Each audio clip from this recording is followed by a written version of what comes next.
Welcome to the Monday, December 1st, 2025 meeting of the Dennis-Yarmouth Regional School Committee.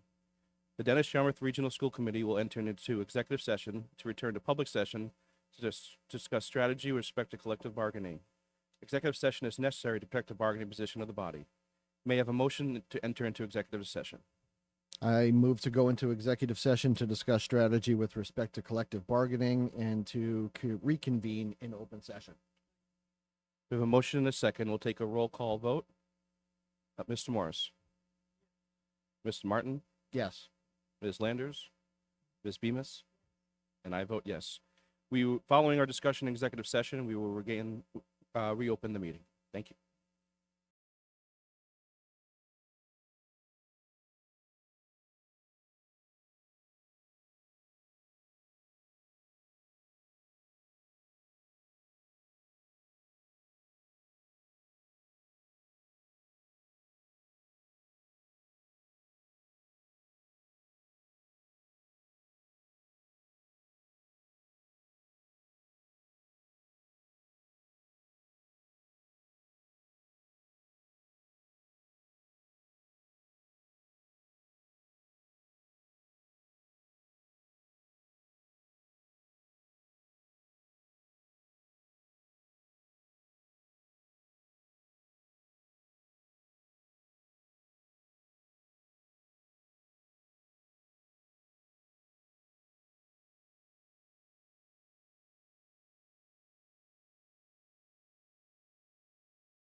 Welcome back from our executive session.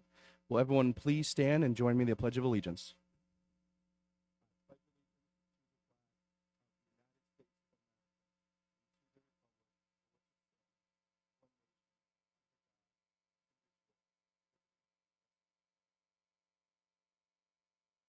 Thank you. And I have the privilege of inviting Ms. Malkasian, the assistant coach of our Division IV champions of our DYRSD field hockey, and the team up.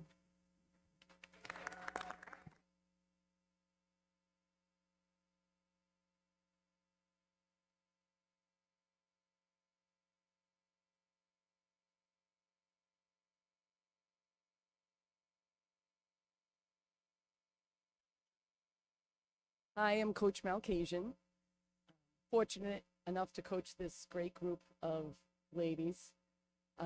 I want to introduce you to them. Right here next to me is Taylin Frazier, 8th grader, Lily Eldridge, and Avery Post, both 8th graders.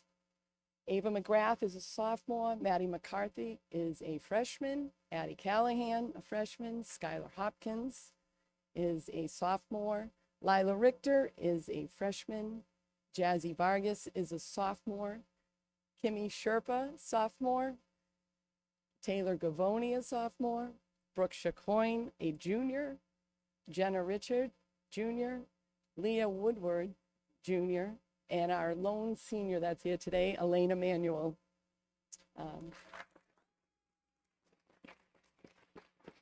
We're missing a few because of sickness and other obligations, but we're just very fortunate to come here, and thank you for honoring us.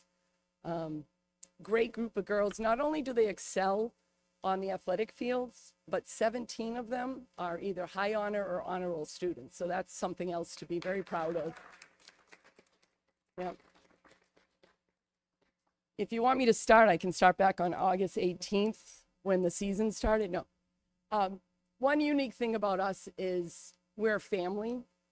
And I think that separates us from a lot of other teams is we like one another, we get along. No one's better than anybody else. When one person's down, we pick them up. We've had some illnesses on the team and we've persevered and we've just stepped it up when we had to. Our head coach, Leslie LaFrance, is not here. She's away on Thanksgiving. This is her second year. First year, we made it to the Final Four. And second year, she just always pushed these kids to do better. Always pushing, knowing that they had the potential. And that was, I think, the best thing that happened is that we peaked at the right time. We just kept climbing the hill throughout the whole season. And when we reached the playoffs, we were ready to go. And if you don't know this, 32 teams enter the tournament out of roughly maybe 60 Division IV teams. You have to win 5 games to win the championship. You lose, you're done. So fortunate we had a high ranking so that our first 3 games were at home. We beat Kingsbury 6-0 at home. Then we beat Ipswich 4-0 at home. And then a real nail biter against Quabbin to make it to the Final Four. We beat 1-0. And then in the semis, we came across Cohasset, who had beat us in a preseason scrimmage 3-0. And we're playing against them. But we knew we were way better than we were at the beginning of the season. So we felt confident. However, we got ourselves in a little bind, being down 3-1 going into the fourth quarter. But we rallied. We scored 2 goals to tie it and send it into overtime. Overtime in playoffs is played 7 versus 7. And we scored in the first overtime to make it to the finals. And that was unbelievable that we were able to accomplish that. And then on to the finals up at Burlington. And we beat Frontier Regional 2-1. It was 1-1 going into the fourth, and with 2 minutes and 18 seconds left, Elena Manuel scored the winning goal, and we held on the last 2 minutes, and we were the state champs. One other great thing that we're all very proud of is the Dennis-Yarmouth community. Parents, our parents group is awesome. Our siblings, our friends, our students, our staff members, even Dr. Smith, he was at our game at the state final game. all kind of surrounded us and just really gave us that extra oomph to want to play and to represent the town that we live in. We had the police and the fire station. They were escorting us to and from games. In fact, when we won the state championship, they met us at the bridge and you had a police escort all the way back to DY. So it's just really great to be part of such a great program. These kids are great and they're young. We might be back here next year. I hope you don't mind. But with only 2 seniors, we started 1 8th grader, 4 freshmen, 1 sophomore, 3 juniors, and 2 seniors. So we have a very young team, and the future looks very bright. We try to encourage the younger kids at the middle school here. I run an intramural field hockey program, and they all come and help and try to get kids interested in the sport. So the future looks bright. Another interesting fact at the game, at the final game, was this is the 3rd state championship for DY. The first one was back in 1987, coached by Karen Olander. In fact, the field is named after her. She was there. In fact, she went to most of our home games. She was still coaching when some of these kids were in 8th grade. But she won the first state championship for DY. And then the second one was won in 2018 with Mary O'Connor and Coach Olander. And now we got the 3rd. So I have a great picture of all of us and holding the trophy and everything. But it was quite a nice thing to have them there, represented us and being there for us. So very proud of this team. Do anybody want to say a few words? Captains?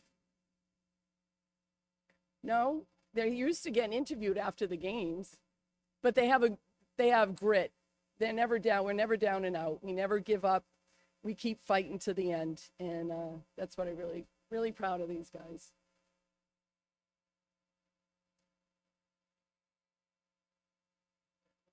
I probably said too much. No, it was perfect.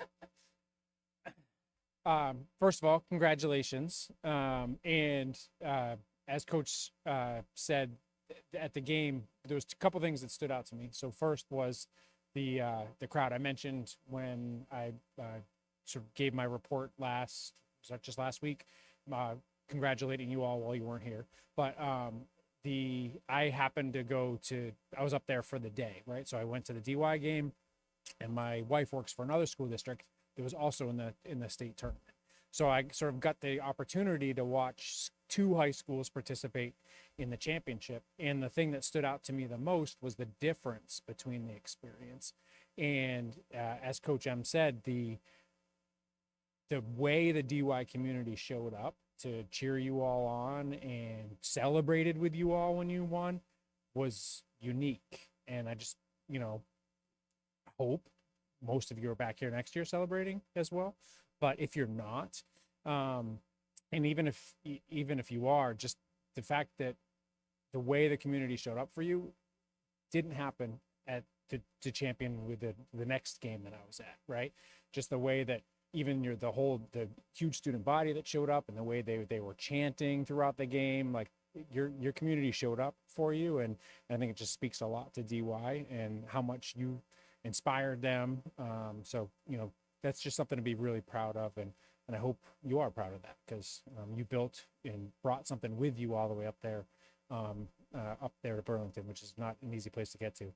And then the second thing was your persistence. That was definitely something that stood out to me at the game. I don't know anything about field hockey. I don't understand why they blow the whistle. I don't understand any of those signals. But one thing I can see in a game is how when you all went up quickly, or you went up in the second half, and then how quickly Frontier scored, I would have been a really easy moment for you to be deflated and for the whole momentum to go the other way, but you didn't.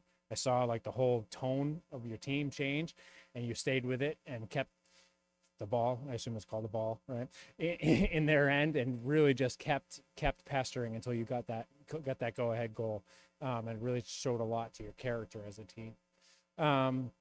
And I think the last thing that I would just say is, like, and this is there's a couple things that a superintendent really wants to be able to say that they can sort of, I don't know, check off.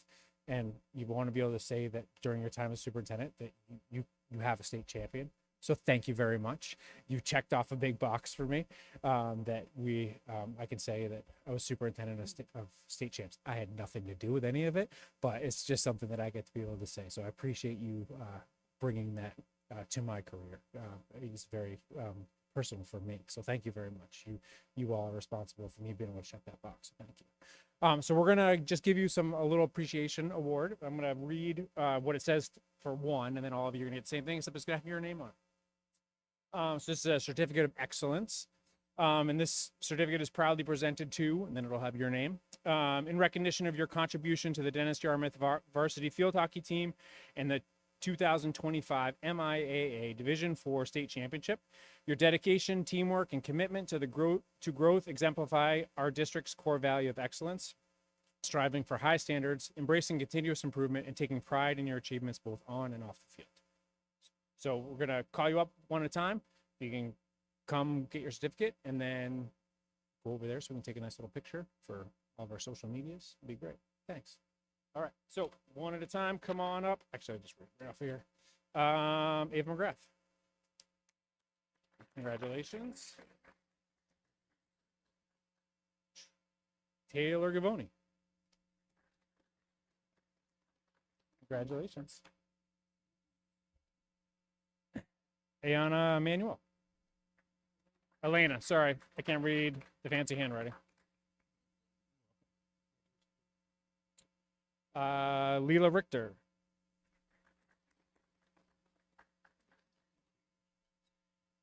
Taylon Frazier.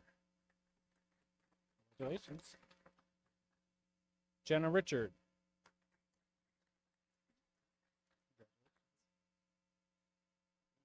Kimmy Sherpa. Congratulations. Jasmine Vargas. Jasmina, sorry.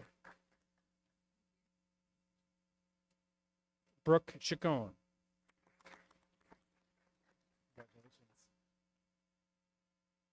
Congratulations. Leela Woodward. Congratulations.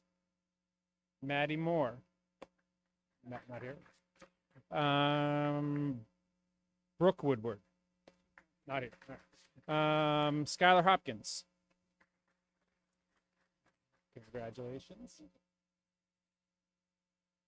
Ashley Nee.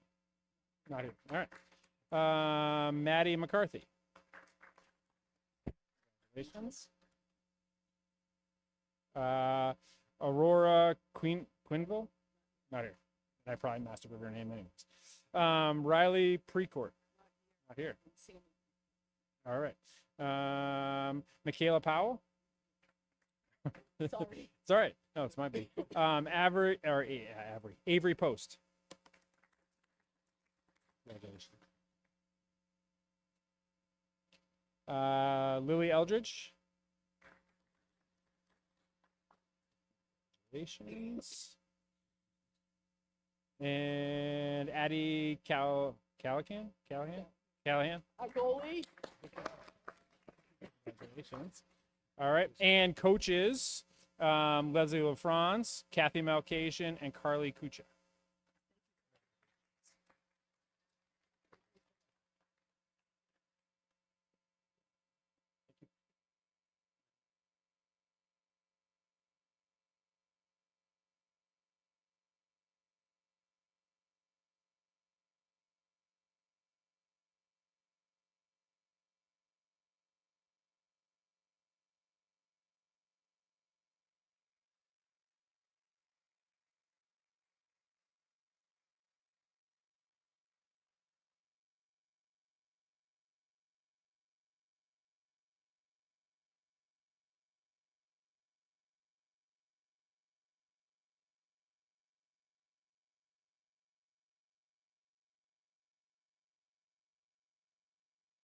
Congratulations again. And congratulations, Ms. Bennett. Next, we will move into elementary MCAS presentations. And it looks like we will be starting with Mr. Riley and Ezra H. Baker Innovation School.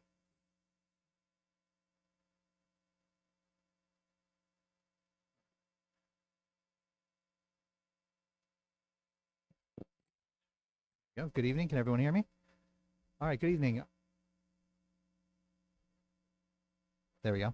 I'm Patrick Riley, the principal at the Ezra H. Baker Innovation School, and I'm pleased to present our MCAS data for the 2025 school year. So if you can advance the slide, please. So every school in the Commonwealth receives a report card that demonstrates the accountability to various achievement targets set by the state, improvement targets year over year. And so at the Ezra Baker School, we met or exceeded all targets in ELA for all of our subgroups last school year for MCAS achievement, for English language learner achievement, and we're very proud of that. I've said it before, Mr. Deppen left things in very good shape at Ezra Baker, and the accountability reflects that from last school year. We did meet our math growth targets for our high needs and students with disability subgroups. So every subgroup, such as students with disabilities, English language learners, high needs, low income, depending on if the group size is large enough, they'll get a target number for MCAS achievement, for attendance, for English language learner proficiency, and your overall accountability rating is based on how many of those targets you hit. And so the last bullet point here, where we increased our overall accountability points that we could possibly hit, so the percentage of those targets that we hit in the 23-24 school year, we only hit at Ezra Baker 28% of those growth targets, but last school year the school hit 72% of the growth targets, whether it was in any of those 4 categories. So again, very proud of those of that growth year over year from the 24 to the 25 school year. Really reflects the dedication and the hard work of our staff members as they're really focusing on that tier 1 high quality instruction in ELA and math. The only area where we declined was chronic absenteeism, and it was by about 2 percentage points for students who missed 18 or more days of school. So certainly that's an area that we're focusing on significantly this year, as well as the rest of the district. And just a little bit at the bottom where you see the school report card. So based on your rating, you get a rating of some progress toward targets or substantial progress toward targets, and so that rating is assigned based on a 2-year look back, and the 24 school year, 23-24 school year gets a little bit less of a weight than the most recent school year, 24-25. So that's where you see the composite percentage there at the very bottom of 54%, where we made, again, our rating overall is substantial progress toward targets. Next slide, please. And so one of the benefits of students taking MCAS is that we do get to break the data down quite significantly into different subgroups and look at how students performed overall. So we're very much at Ezra Baker keeping pace with the state in ELA. If you look to the upper right corner, those are the different areas of English language arts that are assessed by the MCAS in grade 3, reading, language, and then there is a separate score for the essay and overall for writing. And so we've exceeded the state achievement in nearly all of those categories. We certainly know that there's room for growth, especially when we're looking at our writing. That continues to be an area of focus for us. But as you see performance over time, grade 3, schools that end in grade 3 can have a great deal of variability year over year with achievement, since we only get accountability for that 1 grade level. And it's the very first year that students take that exam. But you can see we are on an upward trend at the moment. And we hope to continue that. One other measurement here that'll also be the same for math. If you look at the top row there where it says average scaled score, the closer that number gets to 500, in general, the better students are achieving. 500 is that cut score between students getting partially meeting or meeting expectations for their achievement on MCAS. So one of our goals is to push that average scaled score past the 500 mark this school year and continuing that upward trend beyond this school year. Ready for math? So as you see in math, while we didn't hit as many of our targets in math, you can see in the very center there, the blue bars show students who are meeting or exceeding the proficiency in math.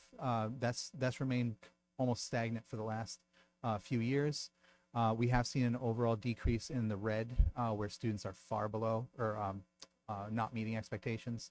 And as you can see, we are again on an upward trend. We are for the last 3 years ahead of the state as far as the percentage of students that are in that meeting or exceeding category, but there's certainly a ways to go. In the upper right box there, I would point out that we did exceed all of the state achievement in each area for math that's assessed on the MCAS. And so again, we're very proud of that, and it reflects especially for our math curriculum, the really hard work that our teachers have been doing looking at fidelity and tier 1 implementation over the last few years. So this just takes the data that we were just looking at and breaks it down into 2 of our major subgroups. And as you can see, there's a graph for students who are on IEPs, and there's a pair of graphs for students who are English language learners. For each of those pairs of graphs there, the line graph on the left represents how many students took the exam in any given test year. So it goes back to 2021 and shows how many students took the test, took the MCAS each year.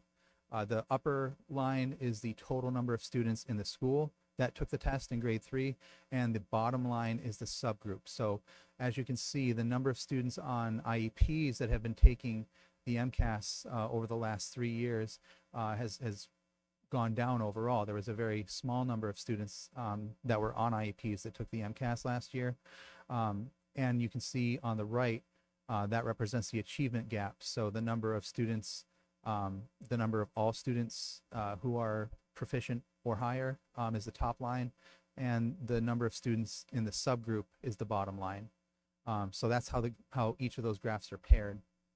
So one trend that I think sticks out is that we have an increasing number overall of students taking the MCAS every year. So our grade 3 enrollment has gone up, and while the number of students with disabilities has declined, the achievement gap hasn't quite closed in ELA as much as we would like, and same with the English language learners. We have an increasing number of students, ELL students, taking the exam, and the achievement gap does continue to widen for those students. So that absolutely is an area that we are looking at and making plans to address.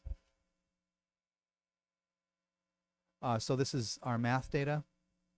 And as you can see, our students on IEPs last year, again, there weren't very many, but the students that were on IEPs closed that gap significantly last year. So again, that just reflects that variability for that subgroup.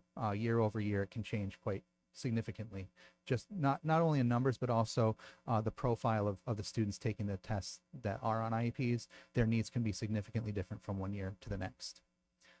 And again, the ELL numbers for last year's math MCAS, we had 100% participation, so the numbers are the same, but you can see the achievement gap in math is widening quite a bit. So I've had several meetings and several conversations with our educators already, both our ELL teachers and our grade level content teachers, just trying to get some initial information from them about why that is. We've looked at this data as a staff already, and talking about the different vocabulary, the different ways that the Eureka curriculum is presented, and how we can help our ELs access that more effectively. And so there are several action steps from our improvement plan that will address not just the achievement gap for the subgroups, but again, that average scaled score that I talked about to increase the achievement for all of our students in ELA and math. where, you know, we have mechanisms in place to meet with classroom teachers individually at least 3 times a year. We're going to be doing that more frequently, but at a minimum 3 times a year, where we do look at that subgroup data. And then all of our professional staff, again, that one area where we declined for our accountability was attendance. So we want to leverage all different approaches to increase the number of students who attend school regularly, because they have to be there in order for our achievement to go up. Thank you for the time to present this evening, and I'm ready to accept any questions. Thank you. Any questions for Mr. Riley? Ms. Bemis? So these are very encouraging results. So my question is, this is your first glance and your first year. What do you see as some of the encouraging practices or programs that contributed to these good results? I think for math especially, and for ELA, teachers are very familiar with the data. It's been presented well to them in previous years, and so we take ownership of that, not just at the 3rd grade, but, you know, this is a kindergarten through 3rd grade effort, and every teacher has to be familiar with what that 3rd grade achievement looks like and what piece of that they own, because we won't see those gains and we won't see that scaled score get past 500 if we're not developing those skills in kindergarten and even before that in preschool. So I think that's really something positive I see, is that we do take a whole staff approach to that. Ms. Linders? Do you know approximately what percentage of the students are ELL? At the moment, I believe we are at 30, because I just looked at this the other day, and I don't want to mix up the subgroups. So I'm sorry, off the top of my head, Okay, that's all right. I know we have 70 students that are ELL. So Any other questions, Mr. Riley? Seeing none, thank you so much. thank you. And then the next group we have up is someone standing up first, so I can guess. Looks like Marguerite E. Small. And then for board members in the packet, Marguerite Small was first, I think. So, and then, if you go backwards, it should be the first packet. Hi, I was coming in. I'm Carol Mahady. I'm proud to be the principal of Emmy Small. And I guess what I'd like to say before we start with this data is I feel a real ownership towards this, because as Patrick said, it's a kindergarten through 3rd grade process. And these 3rd graders were in kindergarten the year that I started. I'm very proud to bring this report card home to you. It's an incredible improvement over the last years. We're up 79%. On Wednesday, I've been invited by the state to participate in what they're calling an academic excellence convocation for schools that have gone back to pre-pandemic scores. And so I'm super delighted that the hard work that our staff and our kids have put in, and that it's paying off. Much like Patrick, the one place where we did not get the full points is chronic absenteeism. Our attendance rate is slightly better than it was at this time last year. We're really making a concerted effort to focus on that. And to that end, we have a team and other things that we've talked about. But most importantly, kids can't learn if they're not in school. Here's our ELA data. We had a 7% increase in students meeting expectations, and the place we're behind the state on all of the dimensions, but the one place where our entire 3rd grade teachers are dedicating their efforts this year is around writing, particularly on the essay expectations. We looked really hard. The state actually sends you your essays, and we looked at each of those and we compared them to the state exemplars. And for those of you who know me, this used to be how I made my money before I became a principal. So it's really been encouraging to look at that and focus our work on it. In math, I'm proud to say that, as Patrick mentioned, our work with Eureka Math Squared has really paid off, and we had a 9% increase from last year, and we actually had 4% students in exceeding expectations, which we're super proud of. Our selected populations data tells a little bit of a different story, and I'd like to talk about this a little bit. We are working really hard to support all of our students in Tier 1 instruction, which is to scaffold and give them what they need, as well as Tier 2 interventions, but to keep them with their peers and to receive the same Tier 1 instruction. For students on IEPs, the gap is the smallest it's been since 2021. And although our gap for our multilingual learners is narrowing, it is larger than it was last year. Again, you know, different students, different needs, but we are going to continue to focus on Tier 1 instruction for all and support for all students.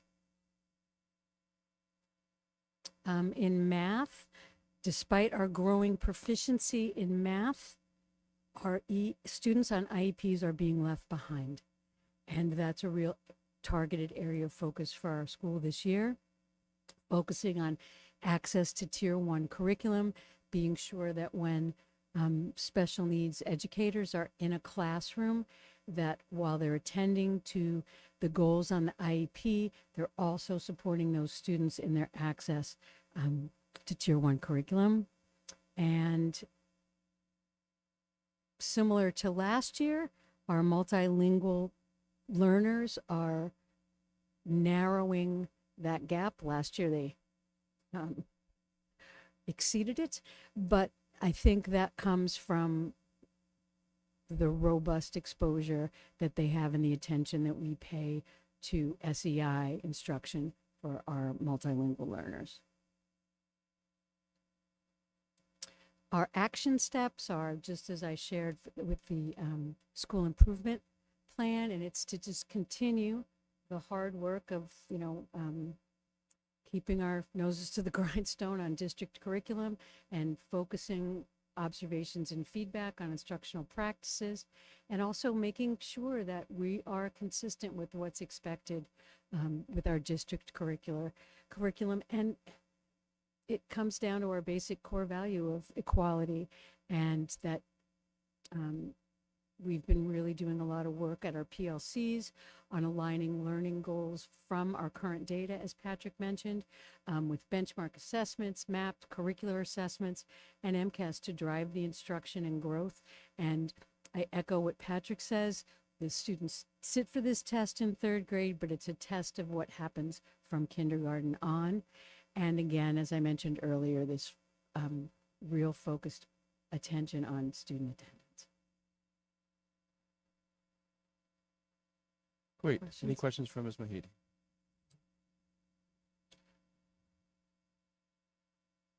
Ms. Bemis. I just want to acknowledge your growth factor, and congratulations to your staff and all the students there. Thank you. They worked really, really hard, and it's showing. Thank you. I appreciate that. Yes, I definitely acknowledge and appreciate where you are. Obviously, you know, we want to make sure we stay there and continue No, we that. want to make sure we go past Right, there. past it. Well, yes, definitely past it. 89 is a very high score to keep up. You know, and then as I'm thinking about this and looking at ELL and IEP, I know the director of ELL or ML, I would hope with us creating that position for this year that there's another person that can help assist in making sure we're doing everything we can to meet that needs of that subgroup. Because it seems we have some great things, but there's still some disparity in that area. particularly with students on IEPs for us. And then with the IEPs as well. So, Ms. Landers. So across the board, chronic absenteeism seems to be an issue. I don't know what else we'll see tonight, but are you, I see that you are creating an attendance team and you've got some action steps. Are you working with the other principals, the other schools, and are you working not just with the other elementary schools, but do we have any sort of cohesive plan up and down for? Yes, we Oh, do. Okay. All of our schools, I think it's like 2 hours after school starts. For us, it's at 11 o'clock. It's earlier for the schools that start earlier. There's a message that goes out on Parent Square if your student is absent. And that just in the immediate on that day, kind of reaching out. But before that, we also make phone calls to check. We have the teachers reaching out. And then, just as importantly, when students come back, we welcome them, we tell them we miss them. And we've always done that, but we're really focusing on that. And there's at a certain point in the year, once you've missed, I think it's 4, 8, 12, you get a letter. But in addition to the letters, we've been sending the Parent Square as well, because that's an in the moment. And often the family says, oh, I didn't realize it was that many. And then where families are missing a lot of school, then we're extending an invitation. Sometimes it's the nurse, sometimes maybe the family doesn't have a doctor. And so she's helping to set up for appointments to keep their health up. And other times, particularly just speaking for elementary school, the importance of being in school and the other effects of missing school we've been working on with families. And then sometimes the social worker sits down. Sometimes it's transportation if family misses the bus in the morning, and then we work to see what we can do to help them. Perfect. Great job, Ms. Mahady. Thank you. Thank you for representing us and next week, and we're excited that you get to accept that award. Thank you. Wonderful. Thank you. Appreciate it. And then we'll have Ms. Kelly. Station.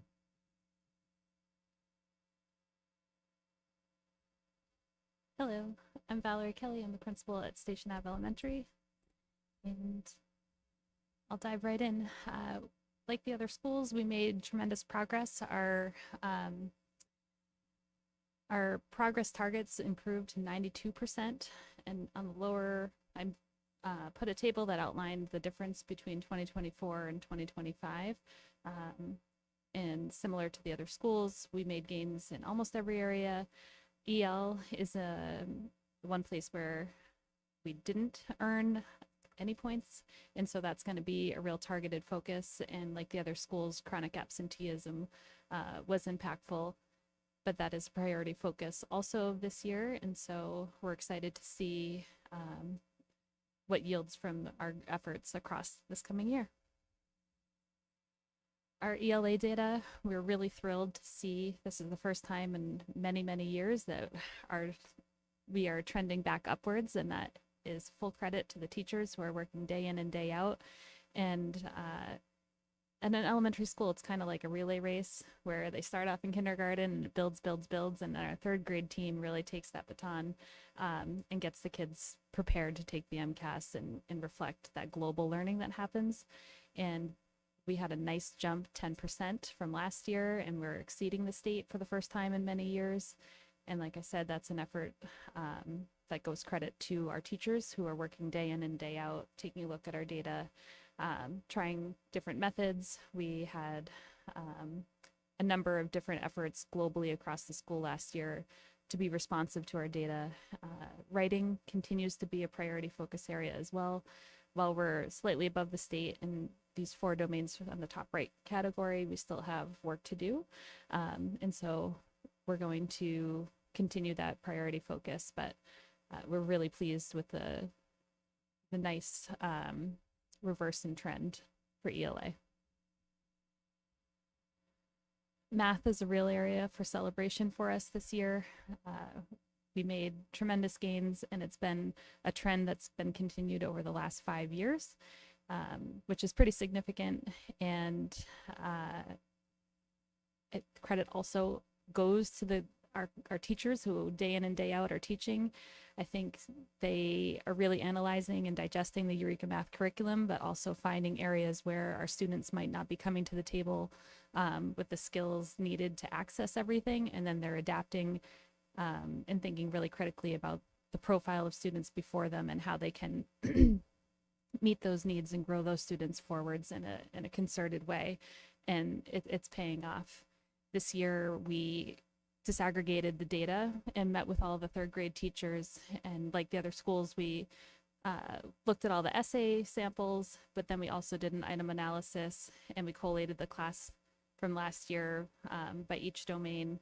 And the teachers really digested kind of how their students did, and then they're taking that information and adapting their practice further. So we're really celebrating this growth, but we also are recognizing areas that we need to continue to focus.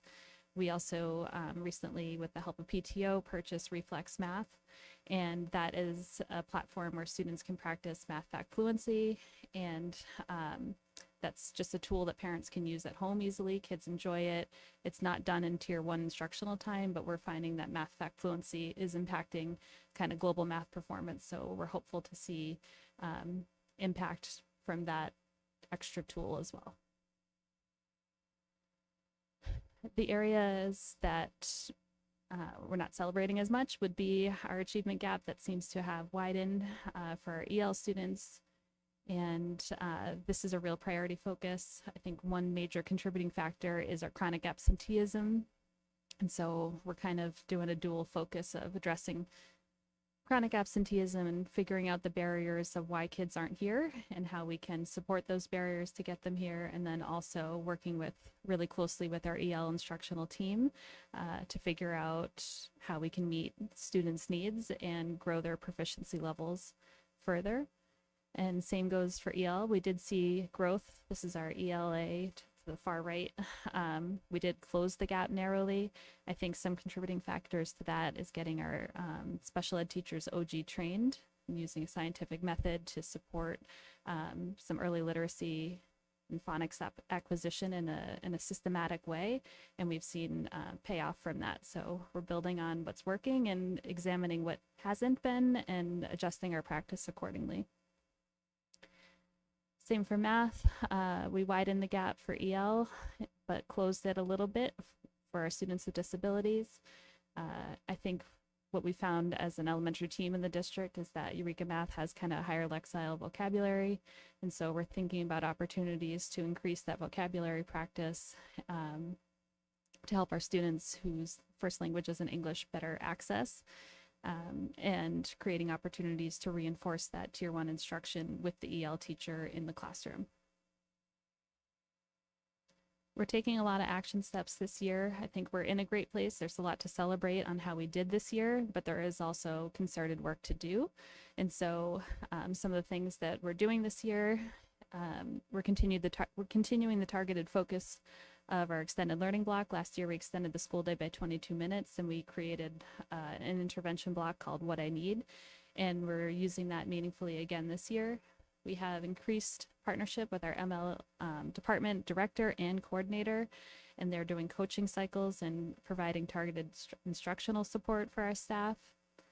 We have a school-wide approach to addressing chronic absenteeism. I partnered with our ML director who's doing her dissertation on chronic absenteeism, and we did a great faculty meeting training on chronic absenteeism and things that really impact students getting to school and what's been effective in other districts to reversing that trend.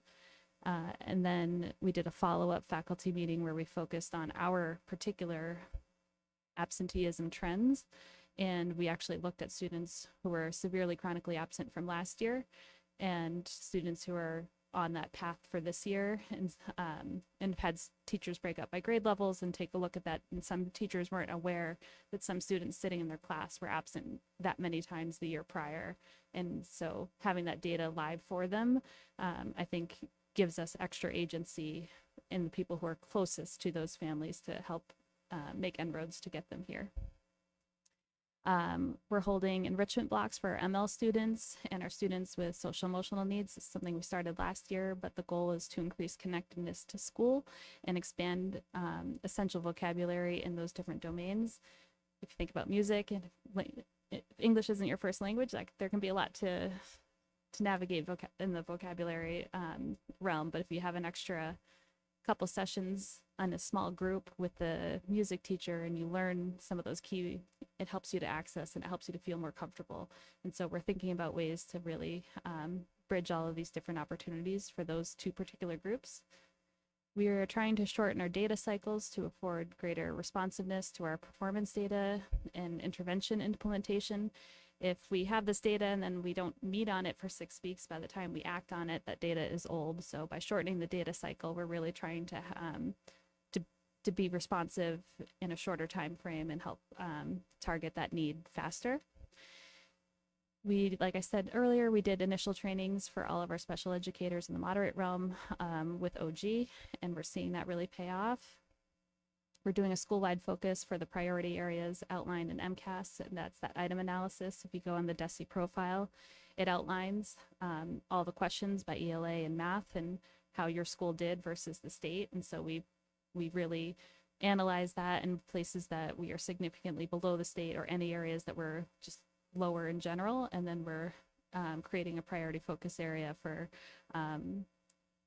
instruction across this year and finding opportunities to include some of those topics earlier and create embedded spiral review. So we're hoping that if students get more opportunity with that, with those topics, that hopefully they'll have mastery for MCAS and just in general. And finally, we're conducting data meetings with individual teachers 3 times a year. This is something we did last year and we felt it really paid off. And so we're continuing it to review every student's, review all the growth targets, ways to support. And we're getting good feedback from teachers that they enjoy this kind of individual time to really look through their class profile and set goals and not just thinking about the students who aren't meeting, but also thinking about the students who are meeting or above and what extension opportunities we can be offering them as well. And that concludes Station F. Thank you very much, Ms. Kelly. Any questions? Ms. Bemis? Before we leave K3, thanks to all 3 who presented tonight. And I really appreciate the detailedness and the concrete examples of what you do with this data and how you use it for reflective and then practice. And I just need an explanation. What does OG stand for? Fair question. We use a lot of acronyms in education. I apologize. It's Orton Gillingham. It's a methodology. Mr. Morris? What impresses me is not only success in the verbal rendition of what you've accomplished as a group of team leaders and confirmed good behavior and grades for the students from the teachers, but the number of detail items and mechanisms that you've got as part of your toolkit certainly exceeds anything. I mean, that's not like I grew up in the dark ages when it was up to the family to get the kids motivated. But the responsibility for the student is highly referred to as a need, and needs are isolated without judgment of negativity. So I'm impressed. Thank you. Thank you. Thank you. I know when we looked at the district report card, there was a lot of concern. I know we'll hear information moving forward from the other schools. But I know a couple years ago when we talked about the 10th grade, we talked about the K-3 and how if we didn't increase our scores in K-3, the graduation rate would be affected. And I know that's when we pulled in Eureka Math, and there was a lot of question do we need to change it again? And there was a lot of concern about constantly making changes. But from what we've seen from K-3, it really has some, positive forward thinking for what the future has for us. And, we're just hoping with, this new group of students who, didn't see some of the things that some of our other students had to go through, that, normality will be here and that we can continue this path. And obviously for the upper grades, we know that our teachers work hard and we want to get back to where we need to be and exceed that. But thank you to the K-3 teachers for all that you do. And I think the atmosphere in these schools, how they're 3 very different schools, but the atmosphere is one that's welcoming, and I think it has made an impact on our students. So thank you. Thank you. And then we'll invite Mr. Blake up, intermediate school.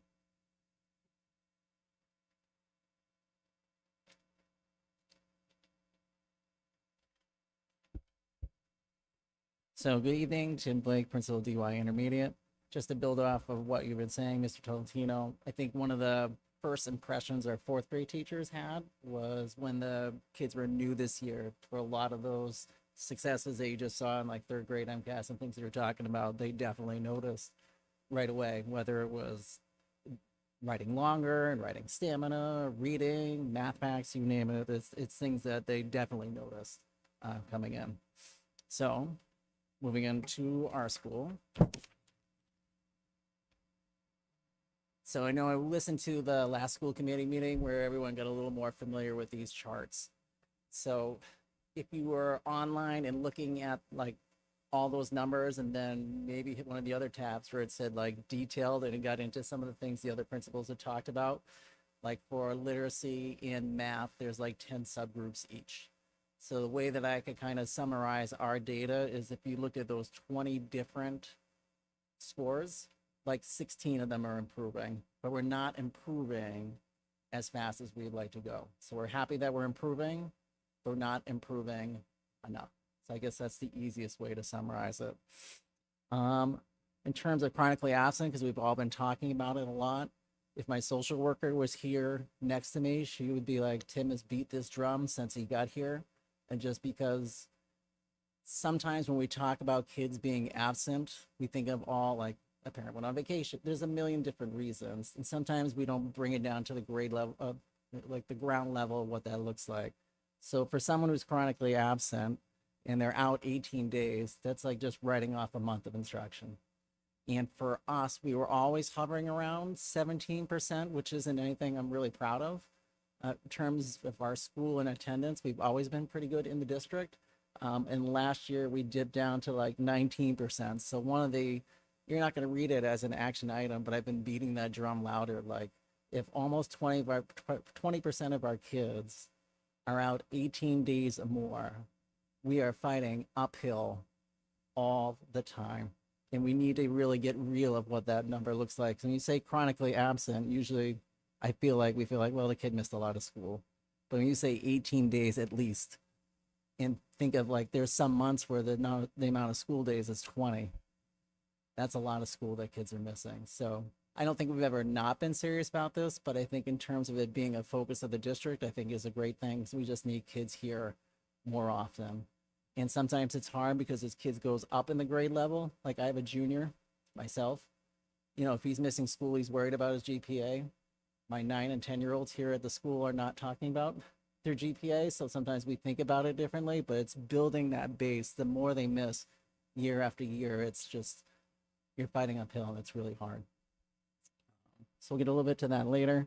The other point where we need an area of growth is our achievement in special education. I know some of the other schools have mentioned that as well. When we get to look at the data, that was a little bit of a surprise for us because we've been trending in the right direction and we definitely took a dip. So next slide.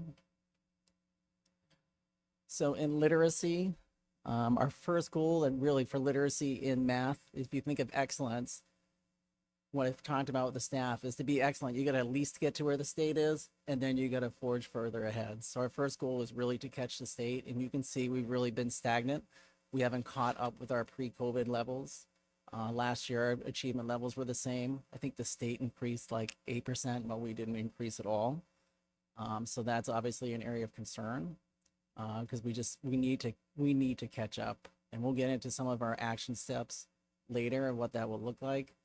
If you look at the bar graphs, I know Mr. Riley pointed out, you see there's less kids in the red But even though there's less kids in the red, they're not up in those two different color blues where we want them. So there's some improvement, but certainly not the improvement that we're looking for.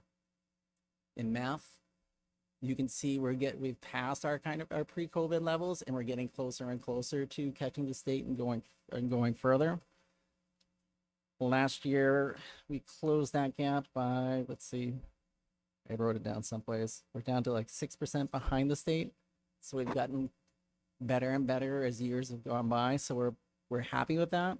It's nothing that we're proud of yet, because like I said, you got to at least get to that baseline, and then we want to keep pushing forward. So they've definitely seen some improvements in math, and that trajectory is moving in the right way. I think everyone has explained these graphs for you, so I'm not going to explain them in the same way.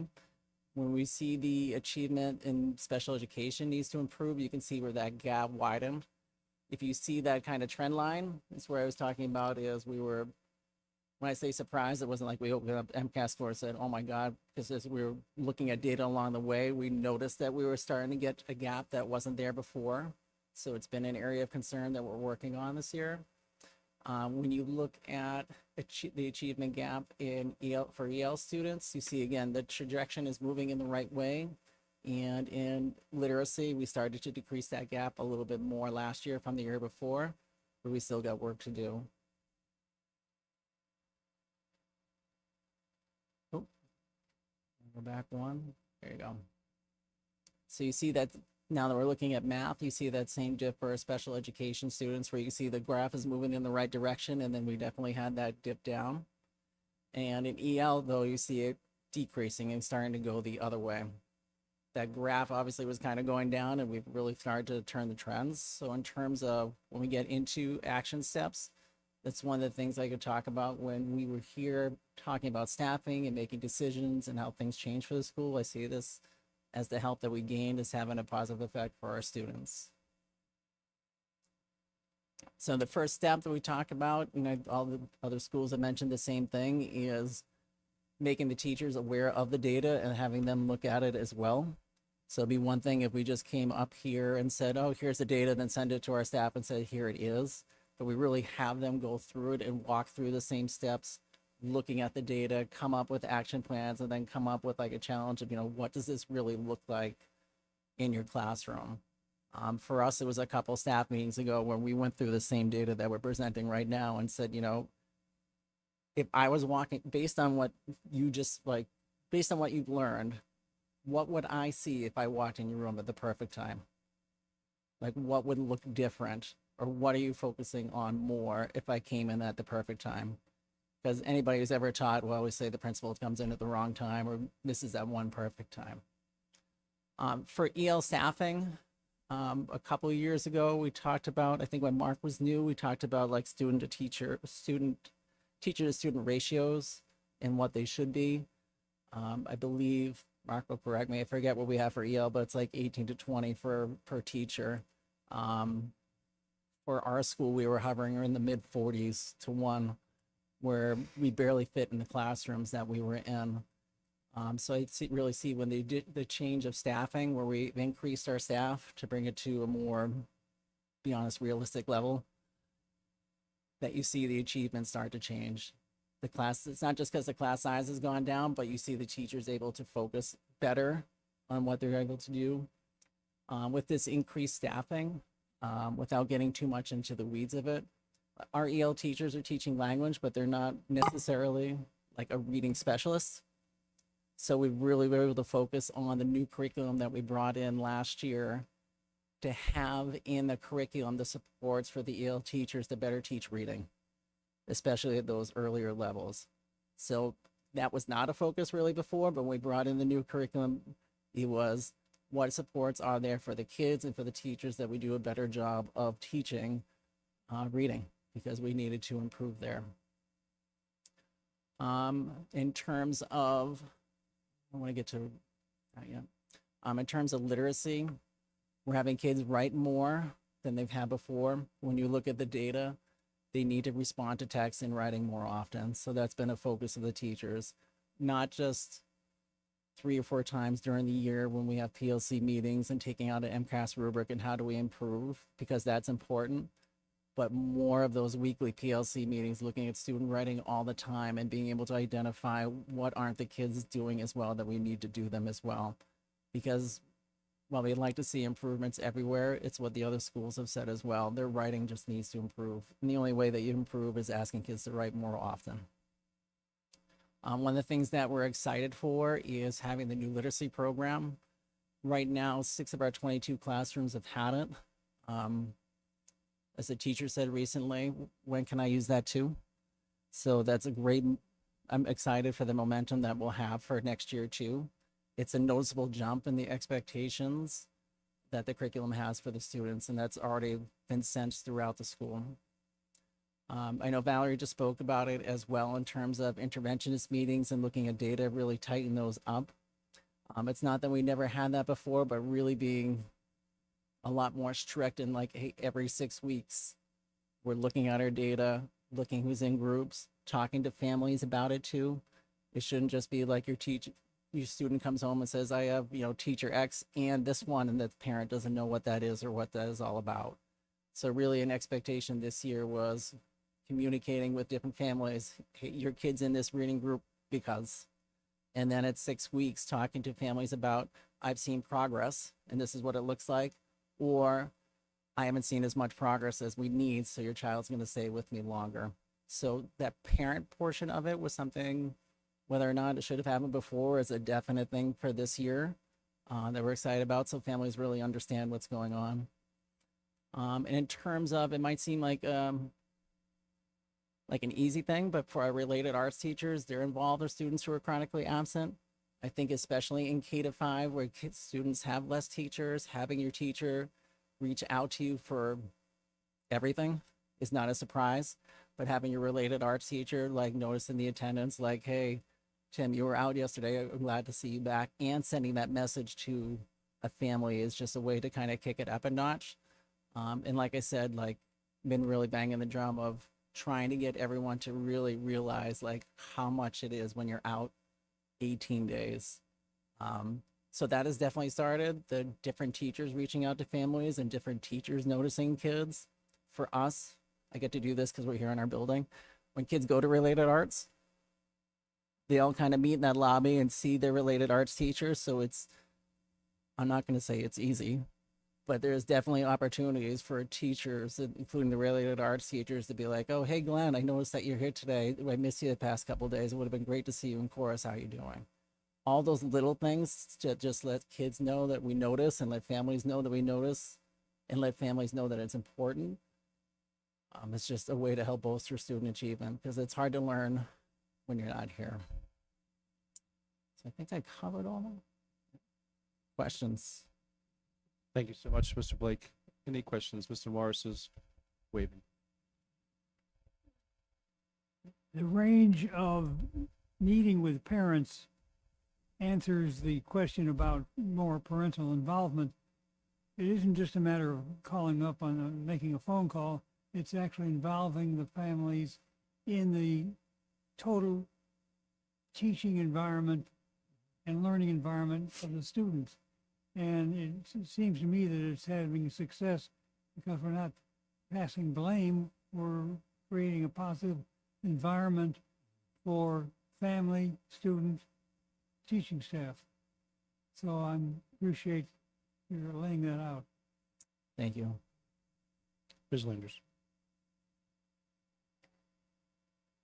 Tim, do you have some ideas about the sort of stagnation here in the ELA scores? Yeah, they've been stagnant for a while, right? Yeah. I mean, I think one of the things moving forward is if you look, and I know this is like apples to oranges, but I hope you can follow me with the same principle, is the way that we rolled out math when we rolled out EM2, I would hope, predict, plan for the same amount of success when we roll out a new curriculum in literacy, having those same improvements. I think that's really the key to it.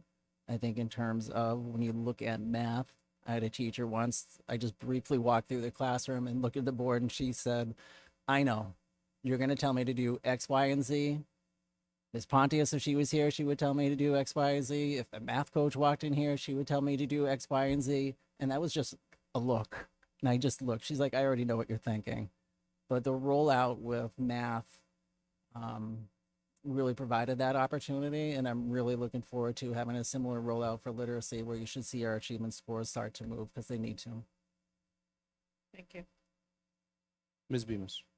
It's been a while since I've been an educator. So when I taught, MCAS started in grade 4 and there was no grade 3.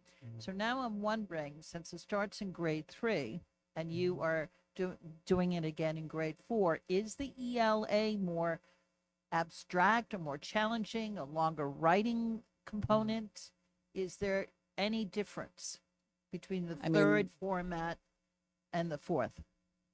I'm not gonna pretend to be an expert at what it looks like in third grade, but I don't think it's anything so different that the answer to that is yes. I think sometimes when you looked at, I'm about like in middle school, I know there used to be like the big essay in grade 7. There were some differences there, but there's nothing so different that it calls to that. Thank you so much. You know, we keep, again, the state, the country, everyone's saying the chronic absenteeism, and, you know, it's just thinking about what we can do, and, you know, hearing earlier comments that transportation could be an issue, and whenever you say transportation, all you think about is money, but it, you know, it makes me wonder, you know, what other options we could provide. And I know there's teams of people thinking about this, but I know we offer after school buses. I don't know. I'm not saying we need to decide to have a late bus, but in the morning. But it's just, if transportation, again, I don't know what the number one reason is. It could be illness, it could be whatever. But if transportation is an issue, I think we need to possibly look at ways to get the kids to school. Dr. Smith, I'll let you comment on that. Yeah, just because there were 2 questions I just want to, or 2 comments that I just wanted to round out. So one was on the chronic absenteeism, just to put the couple of the principal's comments just in a larger context. It is, as I've mentioned, it is part of one of our action items for our strategic plan for this year. So in addition to what was already mentioned, we've been working on consistent messaging at the district level. We even made just some simple changes to how we code our attendance across the entire district, shifted away from the idea of an excused absence, because we believed it was communicating the idea that if students were identified as an excused absence, that somehow it didn't impact the learning, right? So you could have 18 excused absences. Well, there really is, when you report to the state, there is no such thing as an excused absence. It's either you're present or you're not present. But really we were using excused absences so that we didn't then, call home and alarm a family to say, your kid's not here. And then, especially with like a kindergarten parent, if we didn't have some way to not robocall to say, hey, your kid's not present, then, and the parent thinks, I put my kid on the bus, whatever. We wanted some system. So we've just changed it to be notified. You've told us your child's not here. So we're not going to then send you a message saying your kid's not here, because we know your kid's not here, or your kid's not here, or we know your kid's not here. So that was one. And then we've been messaging both from the district level and the school level to what Mr. Blake was just talking about, like the importance of presence. And then even a simple message went out maybe 2 weeks ago, as we're heading into the cold and flu season, trying to reshape an understanding. During COVID, we were all guilty of telling everybody to stay home pretty much all the time for any reason. And so we're now responsible for reshaping our understanding around those things, that it's okay to come to school if, you're not feeling 100%.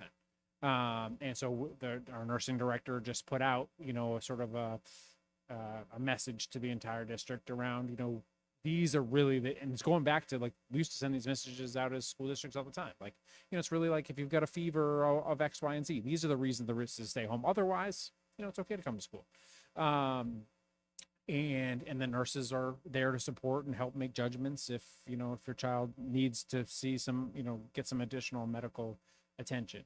So anyways, really trying to work on some of those pieces as well. And then the leadership team has been working to develop, we're going to survey, we've looking to both survey caretakers as well as students. We just sort of have to figure out what's the appropriate grade bands to hit for students, but to address what might be some barriers that are keeping kids from coming to school. If it is transportation, what is it? Because we offer transportation to everybody. So how is that impacting your ability to get to school? But anyways, we want to sort of uncover what is it that, because we do have some state level data. The students take the vocal survey, which gives us some, and we did some analysis of that this summer, looking at sort of a sense of belonging, and is that connected to chronic absenteeism? Is there any relationship between the students who aren't feeling as connected to school and the populations of students who are not attending? And we saw some correlation in that data. The challenge is vocal is given at 4, 7, and 10, I think. So it's not a full broad picture. So we want to drill into that a little bit. So anyways, we have a couple of other action items that are across the entire district, in addition to everything that you already heard here as well. And then the other piece was, what was the other note I wrote myself? Literacy was somebody made that, I think it was you, Tomas, who mentioned around the importance of the literacy work. And it is all over the research and the literature that if students are not reading on grade level by grade 3, it impacts their studies have looked at the relationship between reading on grade level at grade 3 and graduation rates, reading on grade level at grade 3 and college success, reading at grade level at grade 3 and future job earnings, your future health, there's connections and correlations between all of them. So really, it's really very important that we work on early literacy. And as the team mentioned, it starts in kindergarten. It's not just the responsibility of 3rd grade, but as we build the strong foundation in the 3rd grade, it helps for student success all the way up. There's decades of research to support that. Thank you. Yes, Ms. Landers. What are the interventions when a student is chronically absent? I mean, we know from our policies, you get a letter after X number of days. We know we're getting text messages and emails, but and I heard that you're having meetings with and bringing families in to talk about, but what's the big intervention for a chronically absent kid? So that's part of what we're developing this year, to say we had a consistent approach from building to building, a district wide. I would be telling you we didn't have a real, other than some of the measures that were we had a consistent approach for sending the letters homes to families, but as far as and each team or each school is working on similar but slightly different things, because part of it is grade appropriate, or school, age appropriate as well. But part of it is more real-time management of the data. Each school has some version of an attendance team now that is looking at it on a regular, looking at their attendance data on a very regular basis, not and responding to students very consistently. Part of it is a tier 1 approach, as you heard several of the principals mention, meeting students rate as they return. And a lot of the research talks, and again, somebody mentioned Dr. Watts's dissertation was all on this, and so she's been a great, it was just sort of a ancillary benefit of hiring her, that she's been able to provide the team a lot of current research on chronic absenteeism. So she was able to share with us, a lot of the research talks about a lot of things that can turn chronic absenteeism is the interactions you have with students right when they come back, and not to, they can just be positive, affirming, hey, we missed you, we're glad you're back, and not turning their students' attendance or lack of it being present into a negative, and how come you weren't here, instead of we're glad you're back, right? It's just a slight shift in the way you frame the conversation could have a positive impact. And then there's other things that schools are working on, I think you heard the high school when they were here presenting around their parking policy, like some of that has been influenced. Some of the things that they mentioned around like the random, I forget exactly how it's phrased, but like the random, like it's not a random celebration day. I can't remember the phrase, but it's essentially you have something that happens on a day that it's not publicized, like it's nothing other than like you had to have been there that day for that thing to happen.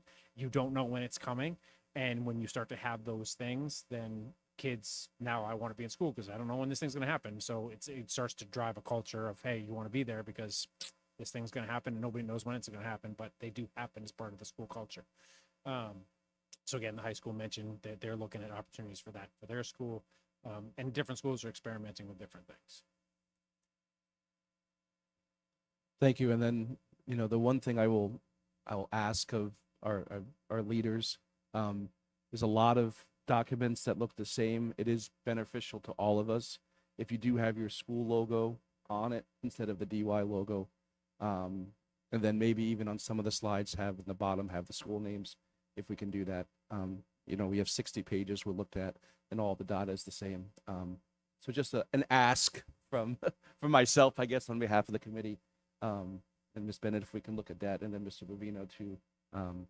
It's just, as we're going through some of these, it's just hard for us to go through. I'll take the bullet for them on that one because I gave them a template, so they're operating off my template. So I'll take the bullet for them on that one. Thank you. And Ms. DeBreo was unable to make it with us tonight for a student representative report, but we were very glad we were able to have our champions here. So we did have some student representation. And now we have a very excited thing. We have our new website presentation. The previous one was installed on Phil's first year. So we're very happy to have the new website. I believe Layla is going to present. Layla.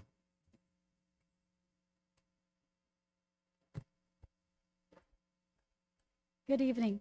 I'm Leila Spano, and I serve as the Communications and Community Relations Coordinator for the district. Thanks for having me tonight.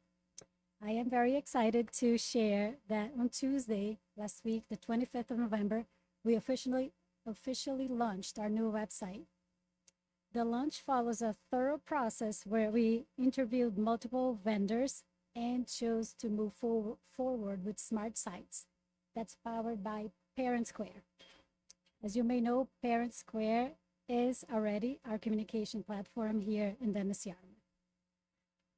Selecting smart sites allows us to bring everything into a unified communication systems. This means increased efficiency and stronger, more consistent branding. With smart sites, we can create content once and choose it to feed right into the website, and I'll show you that shortly. We can also share the content to the Parent Square app, send it via email, text messages, and even share to our social media channels. So this will ensure that our messaging is consistent across all platforms. This work supports the following district strategic initiative: strengthening communication and information system, telling the DY story more effectively, and maintaining a positive public image. I also want to highlight that we used feedback from the communication survey done earlier in the year to help us guide the website's development.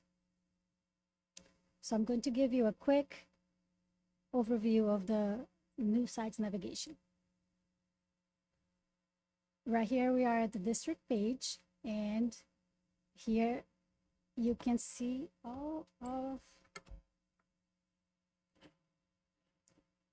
you can easily find all of our schools as well as the early education program. And right next to it is the quick links, where we can easily find high interest items such as the lunch menus, school hours, and our school year calendars.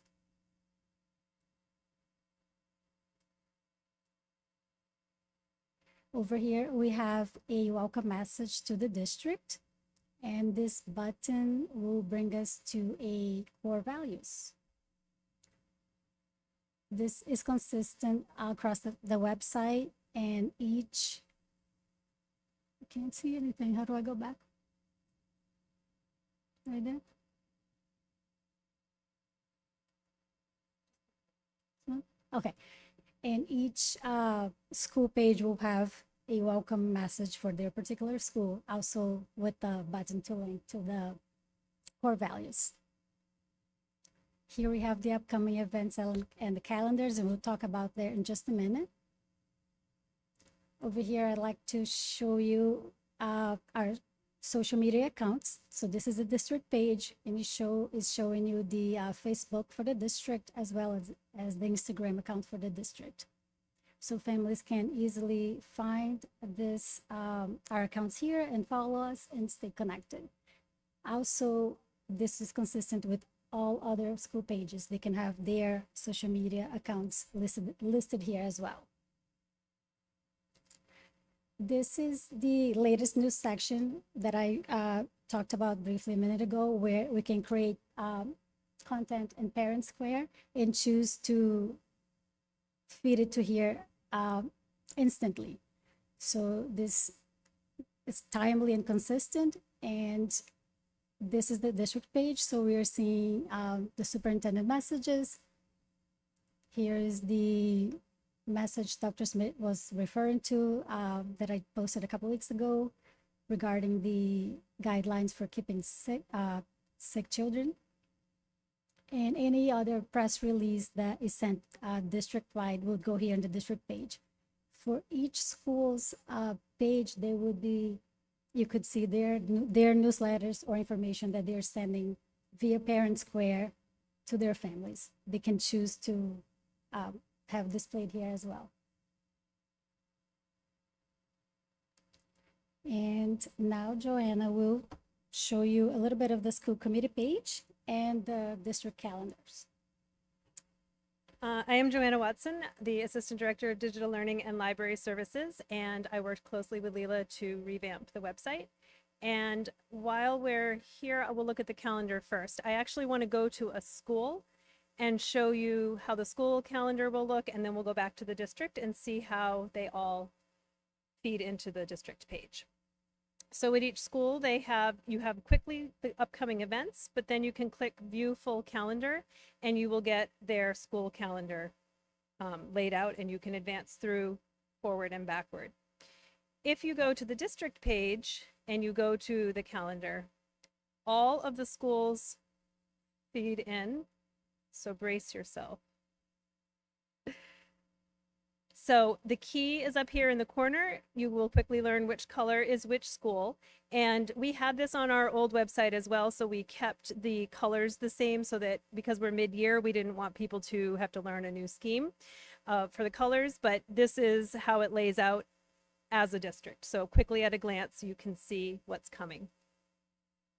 The top navigation bar here should look similar to what we have been using, and I will take you quickly to the school committee page. It looks a little bit different than before. If somebody wants to contact you, they click and there's a contact form they can fill out, and you will get an email about it.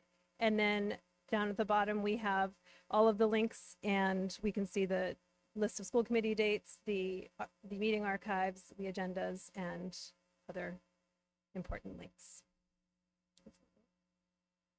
And that's our new website. We're continuing to add things to it, making things look better as we navigate it and figure out how it works. It's got a lot more potential than our previous website had. Thank you so much. Any questions or comments? We have a Jenny Lenders, we have a Jenny Landers, so it looks like there's a misspelling. There's an A, so so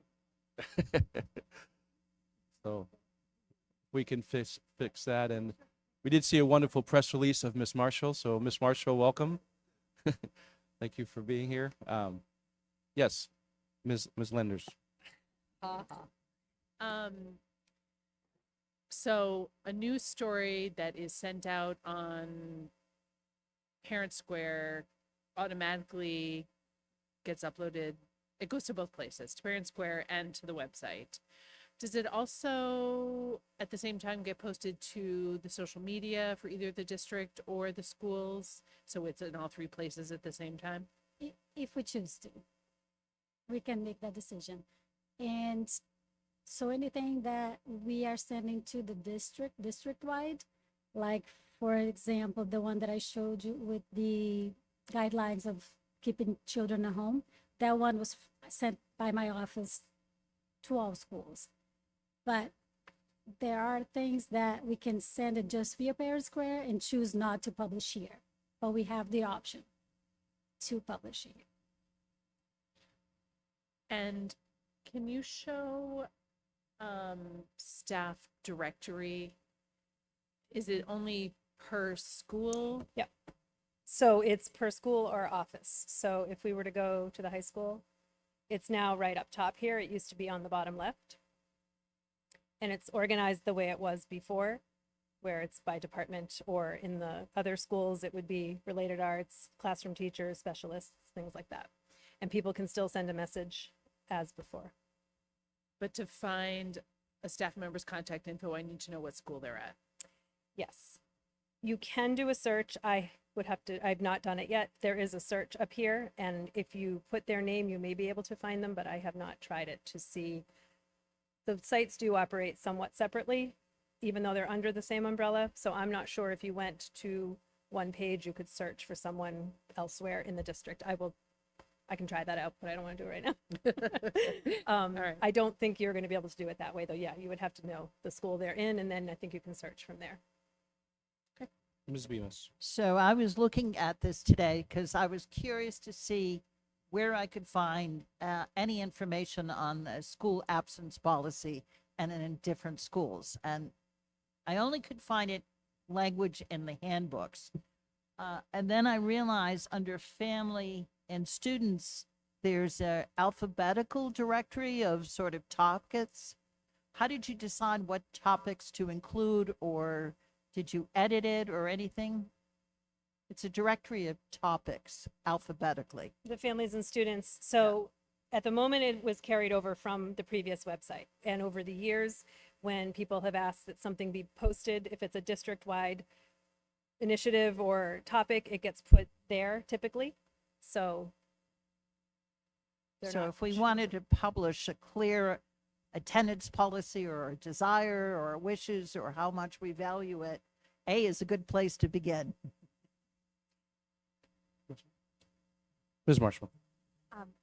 I have a comment and a question. One, I think the website looks fantastic, but I was trying to find the lunch menu this morning for my daughter, and I don't have the page saved, so I Googled, and the first 3 links that came up were broken and took me to the previous site. So I'm just wondering is this launched, or will it be updated with like a Google search? Thank you for letting me know. So yeah, let's pick any school and look to see if the lunch menu loads, I guess. So I Googled, DY lunch menu. The first several links that came up on Google all took me to the old website. okay, I haven't had that happen with anyone, so thank you for letting me know. They are right here on the on all pages. I'm on the district page right now. No, the high school page right now. But if you go to quick links, and they should be right here. Yes, I'm sorry. It's the Lunch results that menus. came up in the search, like in a Google search. Once I found the page, Yeah. everything was Oh, perfect. okay. Yes, but we can look into that. And thank you for letting us know. Perfect. Anything else? Well, thank you much. I think it brings us into the 20th century, 25 years later. But it looks great, and I'm sure there's gonna be plenty of functionality and suggestions that will come. But we appreciate the photography and the pictures of our students, and all the images really, make us feel the DY pride that we saw at the bottom of the website. So thank you. Thank you. Next, we have our large subcommittee representatives for the policy subcommittee, which you added a member today.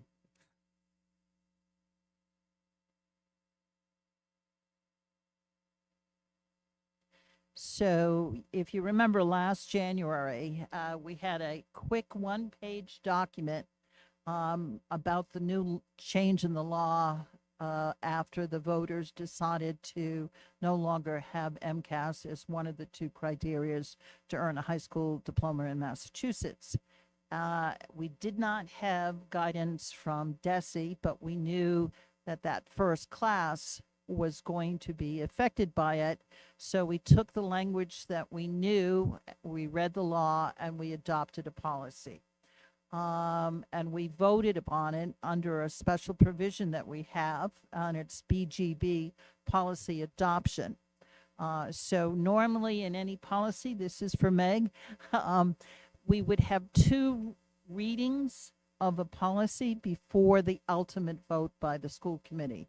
And I'm asking to indulge us again, this committee, and waive that 2 policy reading, because what we're about to present tonight has to be filed with DESE by the end of December, and there's a lot of paperwork that our staff have to complete in order to file it correctly. They can't proceed until we adopt the policy. So I'm asking or requesting a motion to waive the BGB policy under sequence or meet emergency conditions. So move. Second. We have a motion and a second.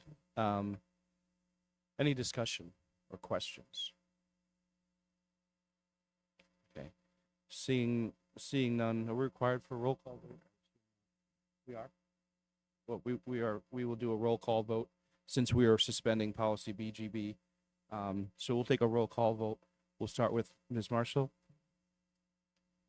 If they say yes or no. Yes. Mr. Morris, Yes. Mr. Martin, Yes. Ms. Landers, Ms. Bemis, and I vote yes. And the second one is a first reading. First reading and vote on both. Yep. Do you want to move IKF and then I'll speak to it? Yep. Move IKF, the graduation requirements. So moved. Ms. Landers Okay. motioned and Mr. Morris second. So IKF is what we had. You can see the original transcript. It's on the second outline. That is what we did last January with the information we had with very little guidance. We adopted that policy. So we have always had graduation requirements, which always had IKF.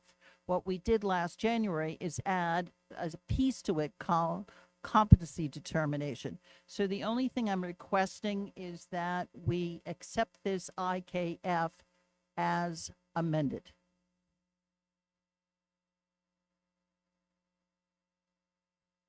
So we made that motion in second.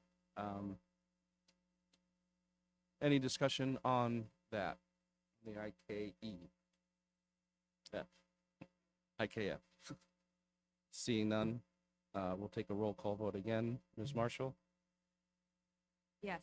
Mr. Morris, Yes. Mr. Martin, Yes. Ms. Landers, Ms. Bemis, and I vote yes.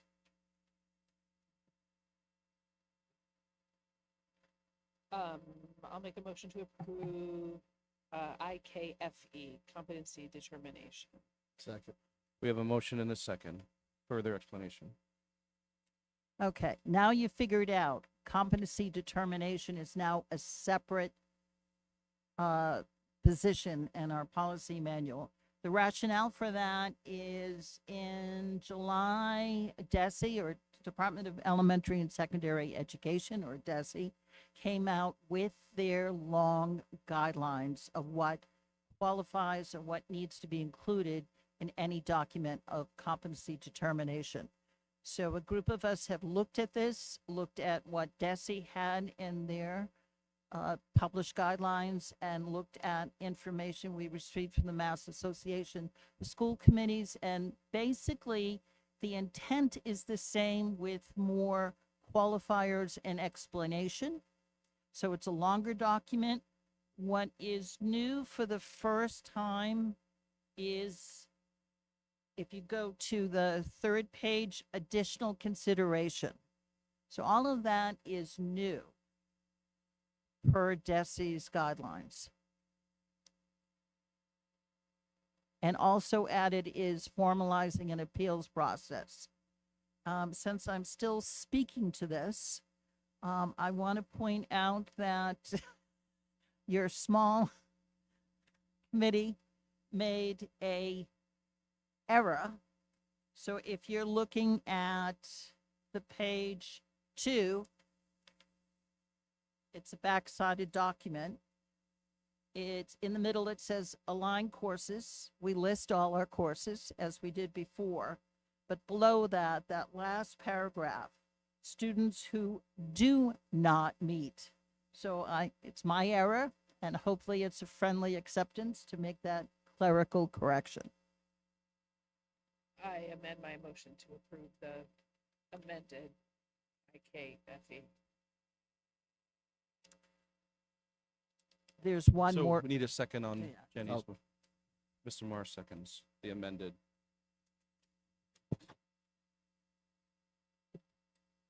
I'm still speaking to the issue. I'm going to ask to add something to the document. I've already given a written copy.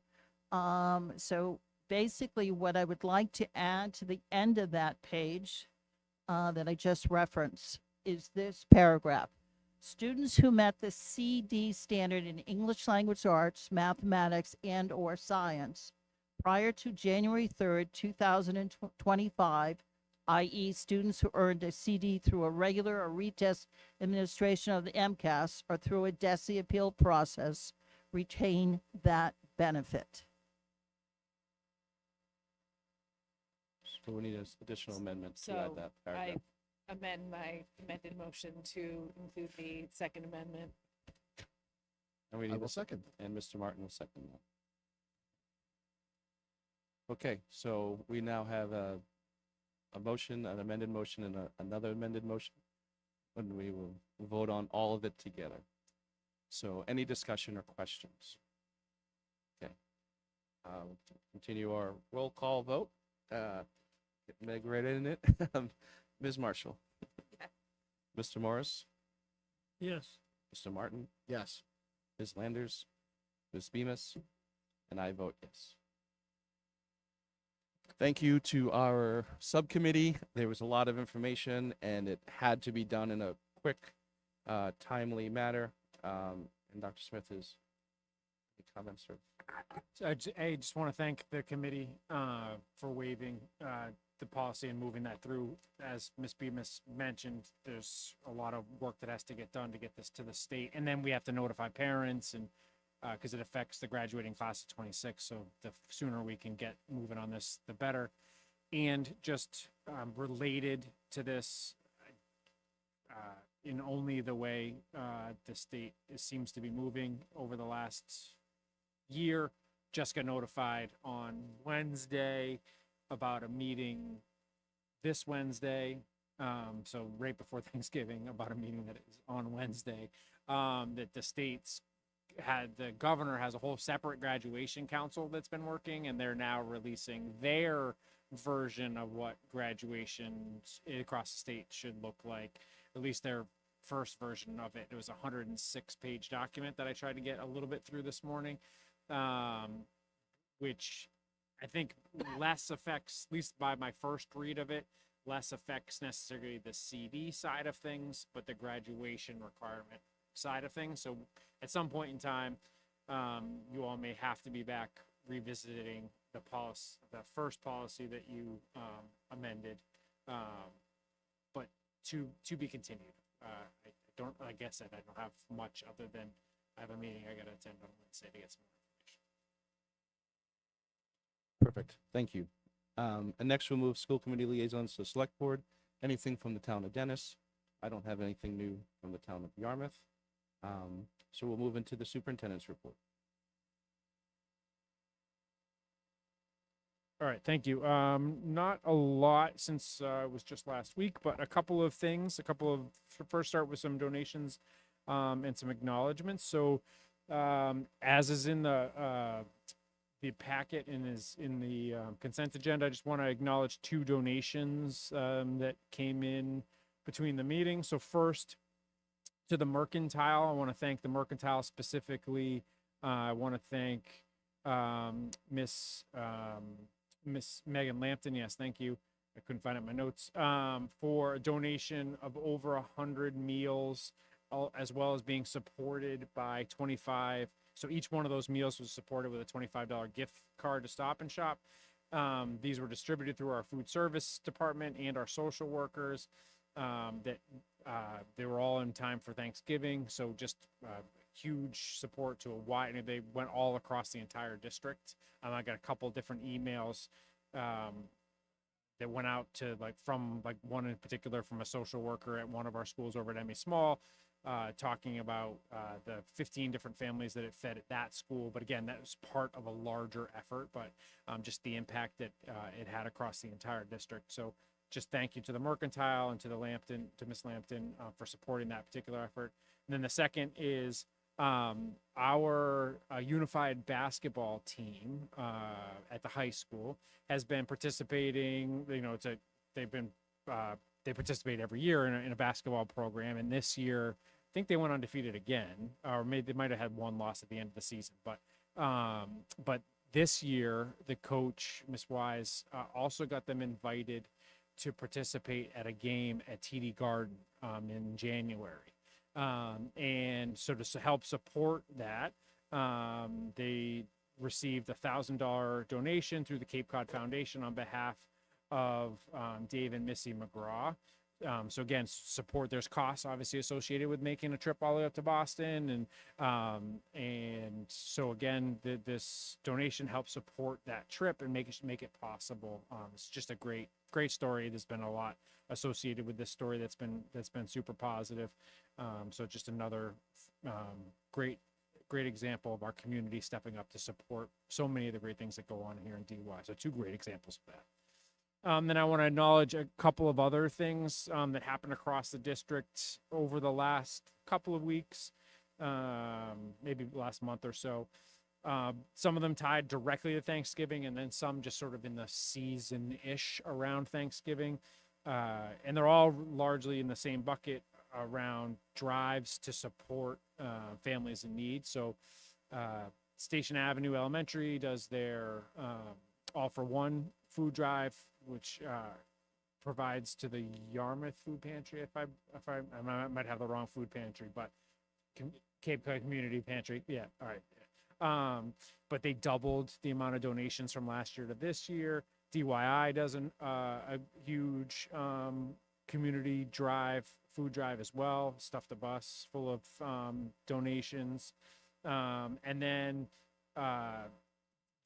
going back a little bit further, the family table dinner that the Ezra Baker School does as part of their community, or part of their tradition over that school. Part of that is each family is encouraged to bring an item which gets donated as well.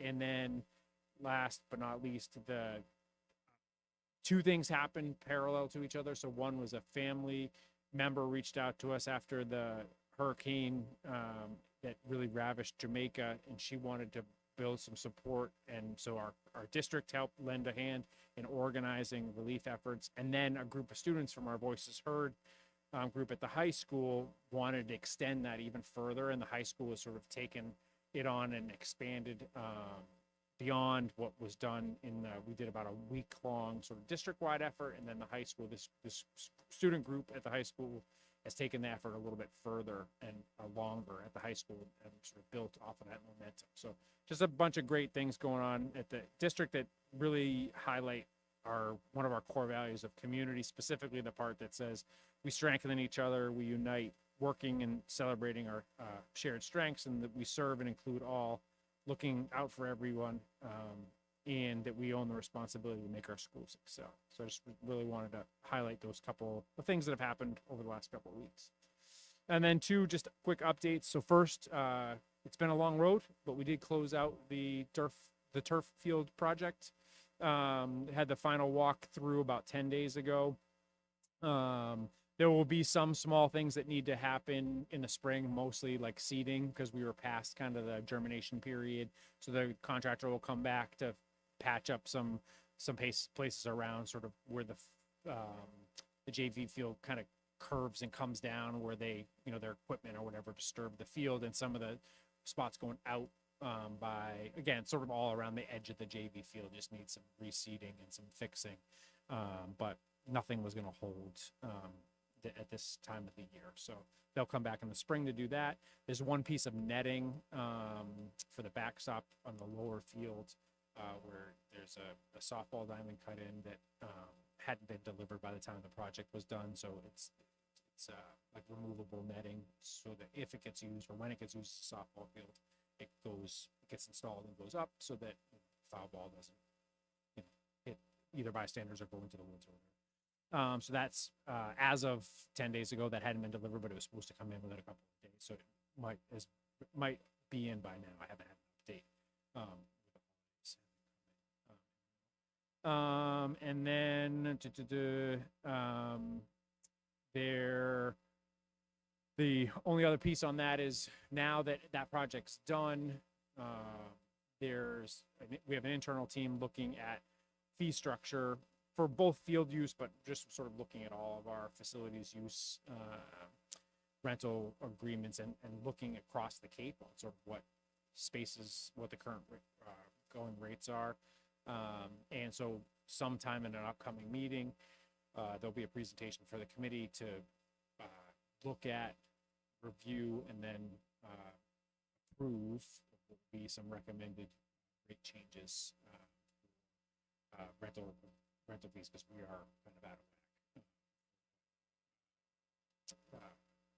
What is the sort of going rate for field use and auditorium use, et cetera, et cetera.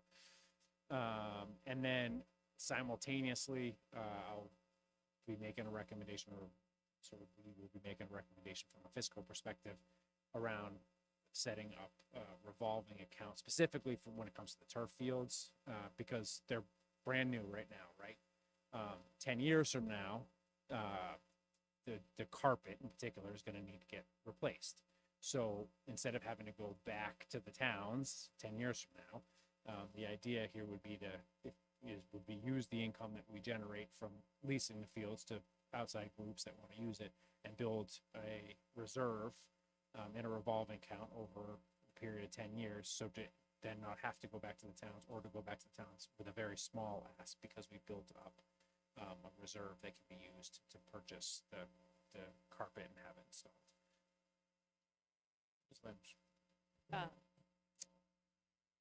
Is there any road to getting bleachers on that hill next to the turf field, and what does that look like? So I've already had a conversation with our facilities director in the fall. It's easy to put it by the upper field. We're gonna bring. We already have portable bleachers, so he's just gonna bring them over in the spring. The in between, there's already sort of a raised hole, for lack of a better word, that I can. So that sort of gives a viewing area for people with chairs. If we want to put bleachers in that space, it's a bit of a bigger project. We'd have to have something built there. Because there's no way to bring a portable something in there. Something would have to be built in place. So if that's a direction that ultimately decided we would want to go, we'd have to get it priced out and cost. But the upper field is easy. We already have the equipment. We just literally need to bring it over, and I've already talked to the facilities director, and it's part of the plan for the spring. Of course. I have another field question, not this field, but the high school field. I've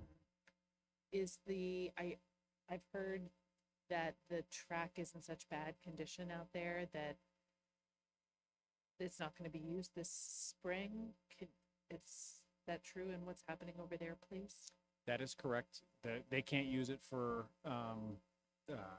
definitely for meets. They can use it ish for practice, but it definitely is not. The track surface itself is not acceptable for meets. And so we have, you'll see when the capital plan comes, it's on our capital list. And it's a big, the whole stadium is on the capital ask list, and it's working with the towns on what's the best approach for addressing that, because there are several needs at the high school. And so when we come with a capital plan, we have a couple of potential ways on trying to address the high school needs. It's working with the towns on what's the best strategy. But it's not a small number when you're looking at the entire stadium. Is there potentially a Band-Aid that we could potentially, we're looking at like a Band-Aid for just the track surface, but it's, at what point do you want to keep throwing bad money after good? Because it's like at the subsurface where it's damaged. So you could sort of skim the top, but it's only going to get you another year, two. So you're just putting a Band-Aid on it. I think Jeff's on that, but it's a Band-Aid. Any other questions? Just one more topic. All right, so then just a quick update on the FY27 budget development. Today, we kicked off the first of a series of meetings. Dr. Gilson has developed a great process building off of what we've done over the last couple of years here in DY, but so we started meeting with staff today. All the staff leads had to have their budget line item requests plus any staffing requests, etc., into her office on the 21st of November. And so this week, then we have meetings all week with every one of those leads. And then there's some meetings, like Maria's in pretty much all the meetings. There's other folks who have cross-functional roles who sit in on the meetings. But again, it's for the department leads to present their data, their requests, for us to ask questions, et cetera, to compile from each of the departments, then to sort of get the initial view of the district asks. Then we'll start to work on prioritizing, combine it into a district list, start to get the district budget all ready, because you all will have your first presentation of the budget on January 5th. So we're in the process of getting all the groundwork done for that. Putting in, Dr. Gilson's already done a bunch of legwork on salary estimates. She's done yeoman's work already so far to sort of figure out where all people are, where they're estimated to be next year, et cetera, et cetera. So a lot of work's already been done, but this week we're meeting with each of the principals to see, and facilities and to get all the departments' projections on their individual data and their individual lists. Perfect. Any other questions? Great. Next, we'll move to school committee business. Our contract with the DYEA ends at the end of the school year. With that, we have engaged into start negotiations. And part of that is to get a representative from the town. Our regional agreement rotates from town to town. This year, for our negotiation for this term, is the town of Yarmouth.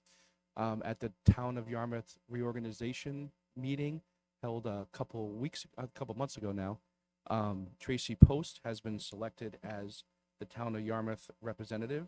The municipal representative shall serve as a member of the regional school committee on all matters related to collective bargaining by the regional school district.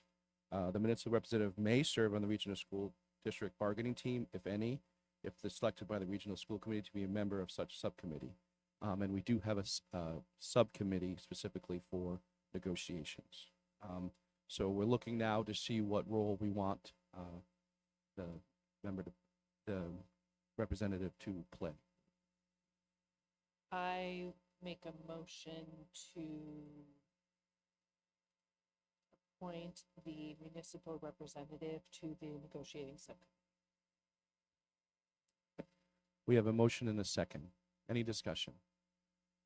So currently how the state law says that the person has a right to be at all meetings and can vote. What we're asking or inviting Ms. Post is to actually be a member of our negotiating subcommittee.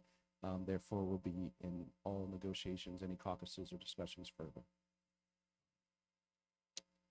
So seeing no further questions, we'll take a roll call vote again. We'll just continue that for today. We'll start with Ms. Marshall, Yes. Mr. Morris, Yes. Mr. Martin, Yes. Ms. Landers, Ms. Bemis, and I vote yes. So we'll notify the town of Yarmouth. We'll notify both towns, as well as specifically Ms. Post, of the invitation. And as we schedule dates, we'll make sure that she is notified as well.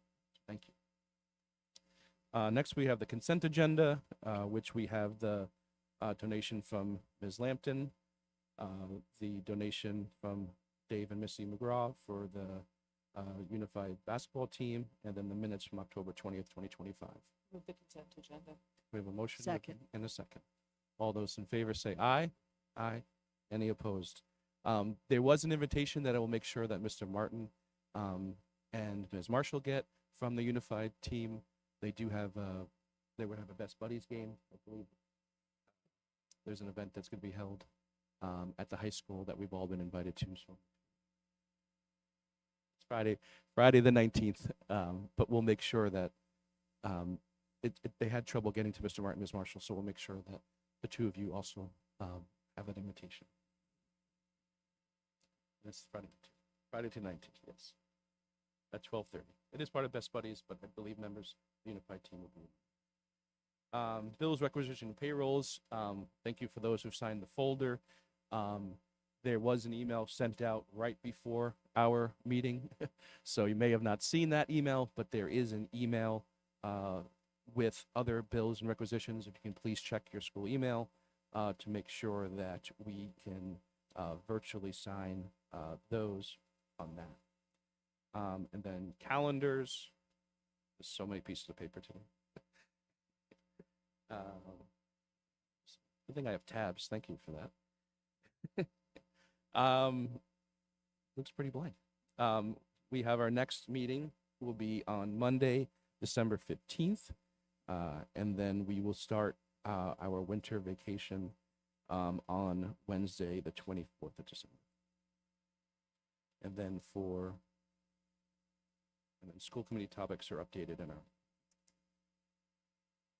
Am I missing anything? You okay? Okay. Okay. Anyone want to make Motion public to comment? adjourn. Oh, we got to make public comment. Is there anyone in the public that would like to speak? Seeing none. Now we will take that motion. Motion to adjourn. We have a motion, and we have a second by Mr. Martin. All those in favor say aye.